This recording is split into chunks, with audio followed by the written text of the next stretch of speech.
अच्छा, बचत जो है ना वो सिर्फ औरत ही कर सकती है। औरत ही कर सकती है, मर्द तो कर ही नहीं मर्द सकता नहीं, बचत। आदमी इन्वेस्टमेंट जरूर कर सकता है, वो किसी और पॉइंट ऑफ व्यू से औरत ही के हाथ में। ये जो छोटी छोटी चीजों से बचत होती है ना, ये औरत ही करती है। कहते हैं ना, औरत ही घर बनाती है। अच्छा नहीं, मुझे लगता है बंदों को नहीं समझ। मैंने अपने अब्बू को भी देखा और उसके बाद मैंने अपने मियाँ को भी देखा, इनको कोई शौक नहीं होता। मेरे अब्बू को भी अपने लिए चीजें खरीदने का शौक ही नहीं था ना, अपने लिए चीजें बेटा ये चलेगी पर चलेगी। मेरे मियाँ को भी ये मैंने इतने साल पहले मैंने कहा, ओ भाई एक एक कोट भी होगा तो वो 10 ईयर्स भी यूज कर लेंगे अगर साइज चेंज अच्छा, और मजे की बात, आदमी लोग इतना खरीदते भी नहीं है, उनकी अच्छा, लेकिन डिपेंड करता है। अब मेरा बड़ा बेटा है, वो मुझे सिखाता है, बिलीव करो। मैं उसको कह देती हूँ कि बाबा ये मंथ के हैं वो फिर मुझसे पूछता है कि मामा अभी तो आपने लिया था वो बड़ा उसकी उसमें मैं यकीन करो मैंने अपने बेटे से और बहुत कुछ सीखा है। उससे कहा मम्मा बचाए, आप सेंसिबल है बहुत ज्यादा। अगर वो कहते हैं कि मामा परसों तो 5000 लिए थे, मैंने कहा अली मेरे पैसे, कहेंगे ये बात नहीं है मामा, पैसे की नहीं है, आपने क्या यूज किया एकदम से 2 दिन में। ये बहुत जरूरी है, जब आपको बाकी सेविंग करनी है ना तो पूरी फैमिली को बिठा कर आप बताइए कि चलो इस मंथ हमने इतना सेव करना है, तो सबको इन्वॉल्व करें और मेरे इनपुट लें। बड़े बेटे में मेरे बड़े बेटे में माशाल्लाह बहुत ज्यादा है। अच्छा, मैंने वो बहुत ज्यादा सिखाई है कि देखिए जब आपको खुद बचत करनी होती है तो ये बात आप ट्रांसफॉर्म करें। अब मेरे तो सिर्फ लड़के सिर्फ औरत अपने तक नहीं रखे, बताए आगे करना। अब 2 मेरे बेटे बड़े हैं तो मैंने अब उनको कैसे सिखाऊं, वो टीन एज में है। अच्छा, कॉलर बेचारी काफी देर से मैं हमारे साथ वेट कर रही। अस्सलाम वालेकुम सबा, हैदराबाद से। वालेकुम अस्सलाम, मज़े जी कैसी हैं आप? मैं बिल्कुल ठीक, सबा आप ठीक हैं? जी मैं ठीक हूँ।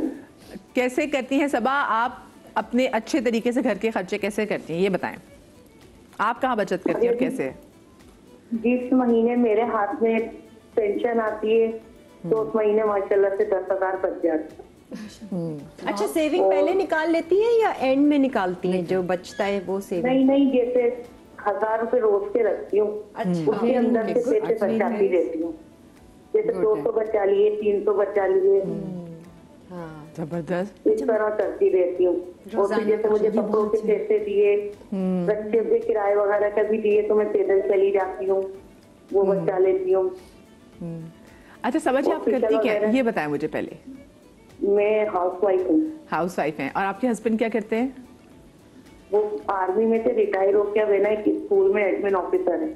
अच्छा ठीक है, रिटायर हो गए तो फिर आपको उसकी पेंशन आती है? जी, फौज की पेंशन आती है। अच्छा, उसकी आपको तो फिर सारा। आपके बच्चे कितने हैं? मेरे 3 बच्चे हैं। 3 बच्चे। बच्चों की पढ़ाई भी चल रही है या कंप्लीट हो गई है? नहीं, बड़ी बेटी 9th में, छोटा 6th में, उससे छोटा 4 में। हाँ, तो अब तो फिर आप पे ज्यादा क्योंकि जिम्मेदारी है, क्योंकि फिर बच्चों की पढ़ाई आजकल की बड़ी महंगी है। लोग अपना घर इसलिए नहीं बना पाते कि बच्चों को पढ़ाएं या फिर अपना घर बनाएं। जी सही कह रही हैं। कर लेते चले कर लेते, मैनेज कर लेते। बहुत शुक्रिया सबा जी। वो बेचारी अपने निकाल कर लेती है, अच्छी बात है। मैं बात कर रही हूँ कि मैंने क्या किया कि सॉरी आप कुछ नहीं, मैंने क्या किया कि वो बच्चों को अक्सर पैसे मिल रही होती ना, दादा ने किसी चीज पे पैसे दे दिए, खाला ने, इनका बहुत होता है। मेरी बहन आती है तो वो बच्चों को पकड़ा दिया, 1000 2,000 पकड़ा दिया, तो बच्चे फिर खर्च कर देते हैं, पिज्जा मंगा लिया है कुछ, मतलब क्योंकि उनको नहीं होती। तो मैंने क्या किया कि दोनों बच्चों के मैंने अपने टीन्स अकाउंट खुलवा दिए। अब जहाँ उनके पास पैसे आते हैं वो मुझे दे देते हैं, मैं जाके उनको जमा, क्योंकि वो टीन्स में हैं तो उनकी बेनिफिशियरी मैं हूँ या अब्बा होंगे तो मैं ही देखती हूँ चीज़ें, तो मैंने अपना लिखवा दिया, तो मैं जाके जमा करा देती हूँ, उनके अकाउंट में ऐड ऑन होते रहते हैं। अब अगर उनको कोई चीज़ लेनी है ना, फॉर एग्जाम्पल दोस्तों के साथ कुछ प्लान बन रहा है, मूवी पे जाना है या स्विमिंग पे जाना है या कोई भी प्लान है, बेटा अपना कार्ड लेके जाओ, तो अपनी पेमेंट कार्ड से कर देना। तो इस तरह उनको पता है चेक इन बैलेंस, ये हमारी हलाल की कमाई है, अब अम्मा से नहीं लेना। इससे बच्चे के अंदर वो आती है कि मैंने रिस्पांसिबिलिटी आती है। हाँ, अब जो मेरा छोटा बेटा है वो बहुत छोटा है, अब उनको भी होता है कि अब उनका मैंने अकाउंट नहीं खुलवाया क्योंकि वो अपना कार्ड संभाल नहीं सकते ना, वो घुमा देंगे, वो बहुत छोटे हैं। मैंने उनको एक गुल्लक ला दी। अब होता क्या है कि मैंने कोई चीज़ मंगवाई, कोई 50 रुपए 100 रुपए बच के आ गए, वो उन्होंने गुल्लक में डाल दिए। इस तरह अब उनको ये हो गया कि कहीं मैंने पैसे खर्च नहीं करने, मैंने आइसक्रीम नहीं खानी, मैंने कोई चीज नहीं लेनी, मैंने अपनी गुल्लक में डालने हैं कि इसमें बढ़ रहे हैं पैसे। अच्छा, मैं ये कहती हूँ अगर आप फीमेल है ना तो आपने महीने के शुरू में ही ना सेविंग वाला अमाउंट पहले अलग कर देना। बिल्कुल, पैसा इज समथिंग, जितना आपके हाथ में आ जाए वो उतना आपका खर्च होता है। बिल्कुल शुरू। हाँ, अगर आप हाउस वाइफ हैं और आपके हस्बैंड आपको पॉकेट मनी दे रहे हैं तो उस पॉकेट मनी में से कुछ चंक अपना सेविंग में डाल दें और उसके बाद का बाकी आप डिवाइड कर लें अपनी जरूरतों पे कि आपने कैसे उसको खर्च करना है। फिर आपको पता होगा ना कि आपके पास सिर्फ ये अमाउंट है। एग्जैक्टली। अब आपने इसी में ही चलाना है। जी, एक और बात है जिसको हम दीन से रिलेट करेंगे कि वो घर, हमेशा उस घर में बरकत रही है, फरावानी रही है, जहाँ पे औरत के हाथ में पैसा लाके मर्द दे। जहाँ मर्द चलाते हैं ना घर, वहाँ पे बहुत बेबरकतपन होता है। अच्छा, एक और बरकत की बात यह है कि अगर औरत ही किचन संभाल रही है, अगर आपने किसी मेड या उस पे दिया ना तो फिर आपको बरकत वो भी नहीं रहती। मैं यही बात कर रही थी, मैंने कहा फिर आपको सुपरविजन मस्ट है। अगर आपने किचन में कोई और काम कर रहा है, कोई शेफ खानसामा कोई भी है, क्योंकि वो लोग डबल चेक रखना पड़ता है। देखो ना, अब मेरी मजबूरी है, मैं तो काम करती हूँ ना, वर्किंग लेडी, तो मुझे तो रखनी पड़ी है ना मेड। लेकिन मैं ये है कि मैं डबल चेक रहता है कि मैं हर थोड़े दिन बाद, हफ्ते 10 दिन बाद कि कितनी चीजें वो खुद ही बता देती कि बाजी ये खत्म हो रहा है, ये खत्म हो रहा है, वो हो रहा है। लेकिन 1-1.5 महीने से पहले नहीं बोलती, क्योंकि उसको पता है कि ये मेरी 2 महीने चीजें चलेंगी, इससे पहले अगर हो तो मैं कहती हूँ कहाँ गया। नेचुरली कहाँ गया। अच्छा, मेरा ये है कि मैं अपनी चीज़ों को खुद रखती हूँ। जैसे मैंने ग्रोसरी की तो मैं चीज़ों को सारा ऑर्गेनाइज करके मैं खुद रखूँगी। और वही वाली बात जो ये बता रही थी कि चीज़ें बना के रखना, कोफ्ते कबाब हमेशा मेरे होते हैं फ्रीज़र में, क्योंकि मैं रोज़ नहीं जाती काम पे, मैं अपनी मर्जी से काम करती हूँ ना कभी कभी।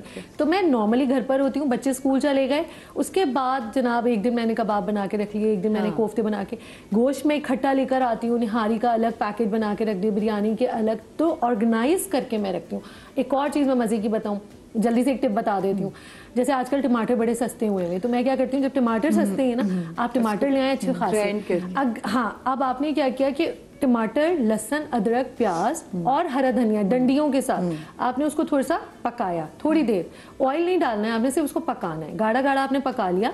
आप क्या करें, उसको ब्लेंड करें, ब्लेंड करके आप उसको जो है ना कंटेनर्स में आप फ्रीज कर दें। अब जैसे रमज़ान आ रहे हैं, अब आपको सालन बनाना है, कढ़ाई बनानी है तो 2 कंटेनर्स निकालने, नॉर्मल सालन बनाना है 1 कंटेनर निकाला। अच्छा, प्याज लाल करनी है? नो मोटा काट, सिर्फ टमाटर ही ब्लांच करके छील के, वो भी मैं करती हूँ बिल्कुल ऐसे ही। उससे क्या होता है कि टमाटर जो है आपके खराब नहीं होते, आप फ्रिज में जितना भी ज्यादा रख लें उसकी एक शेल्फ लाइफ, अगर उसके बाद वो खराब होने, काले काले धब्बे आने लगते हैं। तो मैं इस तरह बहुत करती हूँ। इससे क्या होता है, इससे भी पैसे बचते हैं। दूसरी चीज ये कि मेरे घर से करीब है सब्जी मंडी, मैं महीने में 1 दफा जाती हूँ। फिर तो कोई मसला नहीं होना चाहिए।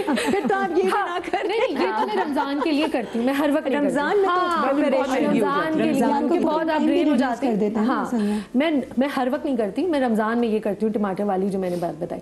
वैसे तो मैं हर महीने जाती हूँ। जितनी ये मोटी मोटी सब्जियां होती है ना, जो आपकी लॉन्ग लाइफ की चाहिए होती है, प्याज, अदरक, लहसुन, आलू, ये मैं ढेर ले आती हूँ। हाँ, अच्छा, हमारी कॉलर साथ मौजूद है बुशरा। अस्सलाम वालेकुम।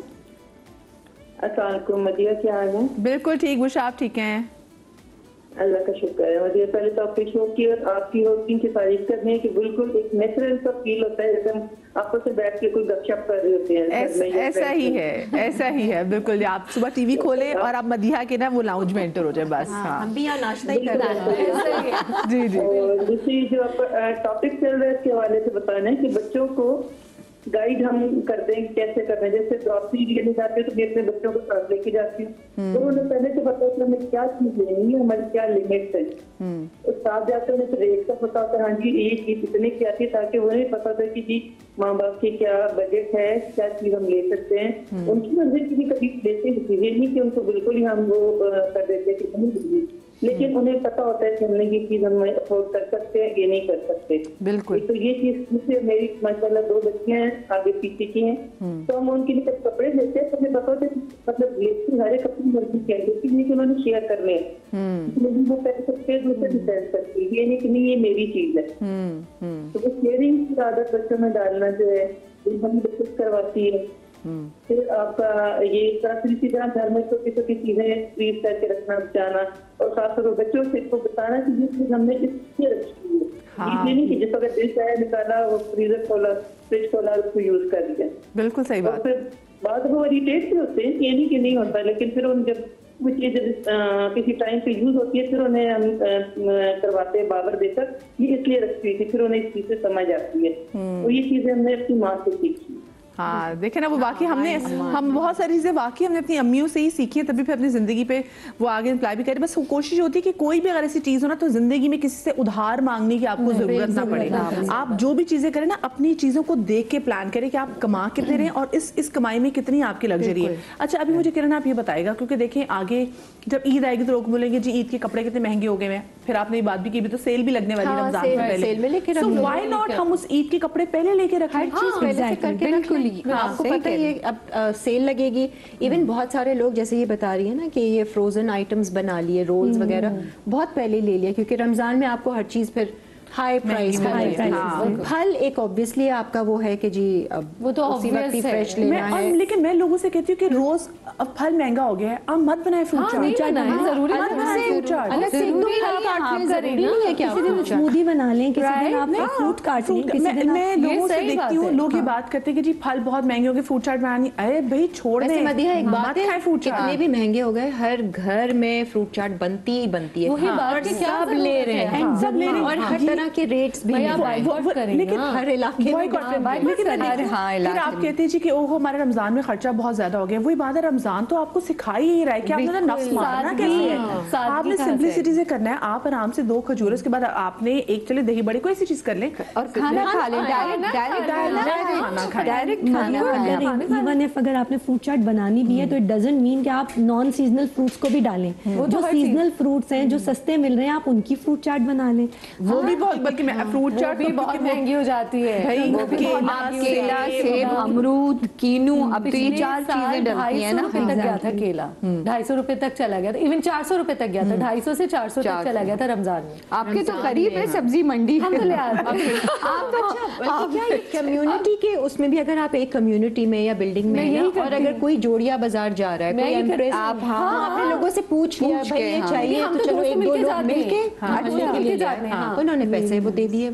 अच्छा वैसे आप क्या करती हैं ईद के कपड़े? आप वाकई से डिजाइनर्स वाले को देख के बना दी कि अच्छा जी अब ये नई कलेक्शन आ गई ईद की तो मैं पहनूंगी, या फिर आप ईद के पहले से कपड़े, या फिर ईद पे आप लोग रिपीट भी कर लेते हैं? पहले ही रख लेती हूँ, और ये है कि मेरे पास ये होते हैं कि जैसे सेल में से लेके अनस्टिच रख लेती हूँ मैं, अनस्टिच रख लेती हूँ। और मैं कोशिश करती हूँ कि अगर बहुत ज़्यादा कीमती कपड़े हैं तो फिर मैं दर्जी को देती हूँ, और अगर नॉर्मली है तो मेरी मेट है। मेरा दर्जी 3 से 4 हज़ार लेता है, मेरी मेट 1000-1500 में सी देती है, और वही स्टाइलिश सीती है। ये नहीं कि बुरा, क्योंकि मुझे तो शूट पे बहुत चाहिए होते हैं ना कपड़े। बिल्कुल। तो वो मेरे एक कमीज जो है, मेरा दर्जी 1500 की एक कमीज ऐसे है, ये रेट तो ये बेचारी 700 की या 600 की कमीज सीती है। आप महीने में कितनी चीजें कपड़े खरीदती हैं, कितनी दफा? कभी काउंट ही नहीं किया मदीहा, जब सेल लगी अच्छा चलो ये जरूरत है, नहीं उठा लिए। शलवार कुर्ते में इसलिए कम खरीदती हूँ क्योंकि वैसे ही मिल जाते हैं हम लोगों को पहनने के लिए ना, पहन के वापस करना है, मैंने कोई रखना नहीं है, सजाना नहीं है, कोई चाय नहीं डालना, एक बार पहन लिया, वो भी कहाँ पहनना है, इवेंट्स हैं, शोज है। बाकी फ्रेंड्स गैदरिंग में ज्यादातर वेस्टर्न चला लिया, वेस्टर्न तो बहुत बार रिपीट करते हैं हम लोग। बस इस तरीके से अब ईद का है, साल में 2-3 जो बनाए हुए थे वही ईद पे रिपीट कर लेंगे, ईद पे पहन लेंगे। मैं तो कहती हूँ अनस्टिच आप लेके रख लें, अनस्टिच रख लें, आप जब सेल में आए ना वो सबसे बेस्ट होता है। मेरे तो अनस्टिच रखे ही रह जाते हैं फिर। अच्छा नहीं, मैं तो बड़ी डिजाइनिंग करती हूँ आगे पीछे करके, मतलब मुझे आदत है ख्याल से रखने की। जो मेरे कॉलेज लाइफ की ज़माने की जो ज्वेलरी थी या कपड़े या नहीं होते दुपट्टे, मैंने अपनी अम्मी की शादी का गरारा भी रखा हुआ है संभाल के, दुपट्टा। और मुझे ऐसा लगता है कि अब स्टिच ज्यादा सस्ते मिल जाते हैं। करवाने जाओ तो वो ज्यादा महंगे हैं, पेट्रोल भी, लेकिन अगर आपको अच्छा दर्जी मिल जाए तो फिर आपकी वावा हो जाती है। अगर 3000 के अंदर A1 कॉर्ड सेट्स मिल जाते हैं, थोड़ी एफर्ट भी कम हो जाती है, एफर्ट भी कम हो जाती है। अलग से स्टिच कराना है, आप लेने जाएंगे, कपड़ा लेंगे, दर्जी अलग ढूंढेंगे, आएंगे मार्केट्स का पता है ना जहाँ पर सस्ते हैं। अभी जैसे मैं और अंबर ना इधर उधर वीलॉग के चक्कर में हम लोग पहुंचे हैदरी मार्केट, हैदरी में हम गए हैदरी मार्केट, कोई साइमा मॉल था, वो भी छोटा सा था क्योंकि कई साइमा परी मॉल है वहाँ पे, उसमें वहाँ बहुत चले गए। सस्ते हैं, हाँ। इतने हसीन रॉ सिल्क टाइप का कपड़ा नहीं होता, रॉ कॉटन, आई मीन बेहतरीन कॉट सेट्स थे उनके, इतने वो रिच लग रहे थे। अब आप उसको प्लेन, क्या प्राइस थी? 2800। मैंने कहा 3,000 और वो लोग ऑनलाइन भी करते हैं। मैंने तो बताया वीलॉग में कहा, मैंने कहा व्यूअर्स यहाँ ऑर्डर करें, आप इनको जाकर करें, इतने सस्ते और बेहतरीन, मतलब यानी कि 3000 के अंदर अंदर आप कॉटन रॉ सिल्क रिच कपड़ा, रॉयल कपड़ा आपको मिल रहा है। 600-700 की कुर्तियां, क्योंकि रॉ सिल्क आप वैसे लेने जाएंगे तो आपको तकरीबन 22,000 का सूट पड़ेगा। ये इतना अच्छा, वो बेहतरीन कॉट सेट्स आपको, क्योंकि अब पहले मुझे याद है किसी की शादियां होती ना, तो मेरी अम्मी की हमेशा से आदत होती, वो किसी बड़ी मार्केट में गई तो वो क्रिंकल शिफॉन का कपड़ा थान में उठा के लेके आए। रॉ सिल्क जो है वो थान में उठा के लेकर साड़ी बन रही है, कमीज बन रहे हैं, कमीज दुपट्टा आपने जैसे क्रिंकल शिफॉन का आपने पहले बना लिया, उसके साथ रॉ सिल्क का आपको पता आपने ट्राउजर बनाना है, तो वो एक अच्छा होता है कि आपने लेके रख लिया। और माए ना उनकी आदत भी होती है कि माए जोड़ती रहती है, अच्छे टाइम में आप उसको इस्तेमाल कर सकते हैं। तो इसीलिए मतलब जहाँ बचत कर रहे थे ना, तो अब अच्छे टाइम की भी चीजें आपको अच्छी मिल रही हैं, आप ले लें। अगर और आप लोग अगर छोटे हों तो फिर तो ये होता है माओं का कि जहेज में, मेरी अम्मी ने तो जिंदगी भर जहेज में, ये तुम्हारे जहेज का है, फिर तुम्हारे जहेज का माओ ने कर दी जब करते बहुत 5 साल देखिए मेरी शादी को, तो उसमें भी अभी मेरे बचपन में जैसे अम्मी मेरी बड़ी बहन के कपड़े बनवा रही होती थी ना, काम करवा रही होती थी, तो मेरी अम्मी को होता था कि इसके भी अभी मैं एम्ब्रॉयडरी करा लेती हूँ, जैसे कपड़े झंग गए मैं बनने के लिए, मुल्तान गए मैं, तो आपने कढ़ाई इतनी अच्छी करा दी कि अम्मी को होता था ये चलेंगे। और अभी भी जैसे पड़े हो तो मैं देखती हूँ, मैं कहती हूँ अल्लाह अम्मी, लेकिन अभी इतनी कपड़े जो मैंने खुद ही काट के फिटिंग में नहीं आ रही, इतनी कमीज इसकी होगी, इसके बाजू पे इतना लगेगा, इसका 3 गज का दुपट्टा है, मेरी बच्ची काफी लंबी है, तो वो अभी भी पड़े हुए। तो मैं देख रही थी यार अम्मी ने कैसे उस टाइम पे अच्छे यूटिलाइज किया चीजों को। और कभी-कभी मुझे लगता है कि कम खर्च बैलेंस शीट में अच्छी एक चीज ले लें, पर अच्छी चीज पे इन्वेस्ट करें जो आपके लॉन्ग टर्म आपका साथ दे, लॉन्ग टर्म साथ दे।